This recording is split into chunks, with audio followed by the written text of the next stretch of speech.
plage et je cours et j'aperçois Olivia Chaleur et je dis ça y est, on va pouvoir parler d'égalité. Voilà, c'est ce qui a marqué sur votre t-shirt.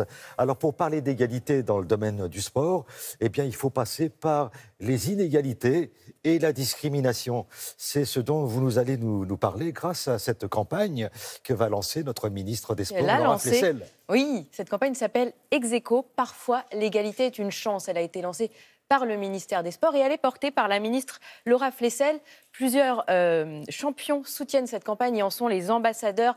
Vous allez les reconnaître, il y a Antoine Griezmann, Estelle Mosley, Florent Manodou, voilà, Marie-Amélie Le Fur. Vous les voyez ici. Il y a aussi des arbitres, évidemment, parce qu'il faut les deux côtés de la compétition. L'objectif est simple, lutter contre les discriminations. Chacun doit être libre de pratiquer le sport qu'il veut en toute sérénité, quelle que soit sa couleur de peau, son orientation sexuelle, son handicap, que ce soit un homme ou une femme, parce que le sexisme est lui aussi encore très présent. Vous le savez, vous, Thierry, qui suivez beaucoup le sport. C'est comme dans la vie, hein. Dans le sport, les inégalités persistent, les préjugés sont tenaces, les mentalités ne bougent pas aussi vite qu'on le souhaiterait et il y a encore beaucoup d'intolérance.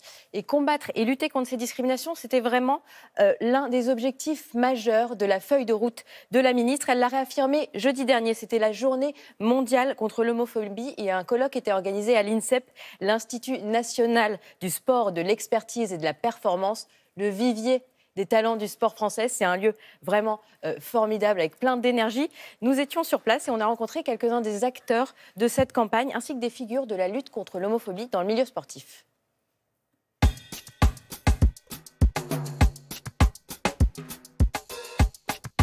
Le sport, c'est un outil d'inclusion sociale, c'est un médiateur et aujourd'hui, il y a énormément de dysfonctionnements. La première des choses, c'est remettre des valeurs. Et c'est aussi affirmer la singularité de l'autre pour avoir un collectif fort. Nous sommes tous égaux face aux grands frissons. Cette campagne nationale de Ex Aequo permet aussi de faire des piqûres de rappel. Nous devons transformer, je dirais, les croyances, casser les peurs et mettre des mots sur des réalités. Les jeunes se cachent encore. Les jeunes, et pas que les jeunes, même les adultes, dans le milieu professionnel, on n'en connaît aucun qui ose dire « moi les gars, je suis homo ». Et alors ? Et dans le milieu amateur, c'est pareil, on en connaît très très peu. On discute avec les jeunes footballeurs, ils ont souvent peur du vestiaire, la nudité, la douche. Et comme ils ne sont pas sensibilisés à l'acceptation des différences, ils font des blocages, donc ça démontre bien qu'il y a un souci. Et il ne faut pas oublier que le taux de suicide aussi chez les jeunes est dramatique, chez les 15-25 ans. Il faut aussi que les jeunes comprennent que ça ne changera pas leur vie d'avoir un pote homosexuel. Par contre, si on se fout de leur gueule, ça changera la leur. Donc ça, il faut bien qu'ils l'intègrent. Il contribuera à briser ce mur de silence. Il ne faut plus être dans le déni. Ma tâche, au sein du ministère des Sports, c'est affirmer qu'il y a en fait de l'homophobie dans le sport, mais vis-à-vis de ça, il faut que nous fassions de la prévention, de l'accompagnement et de la sanction. Moi, j'ai été 2 fois très clairement touchée par des discriminations liées à mon homosexualité. Un, c'était au bord des terrains où j'ai été insultée pour mon choix de vie. J'avais très mal réagi à cette époque.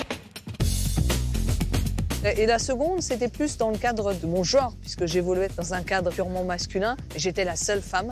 Et un jour, un tournoi avec les copains, j'ai eu droit à une réflexion du style « mais toi, tu fais quoi sur le terrain? T'es une fille, tu sais pas jouer au foot, donc tu sors du terrain, quoi. » Ça laisse pas forcément de traces, mais en tout cas, ça permet de s'appuyer pour argumenter et se servir de ses expériences personnelles pour en faire, pas un combat, mais en faire des débats et des échanges.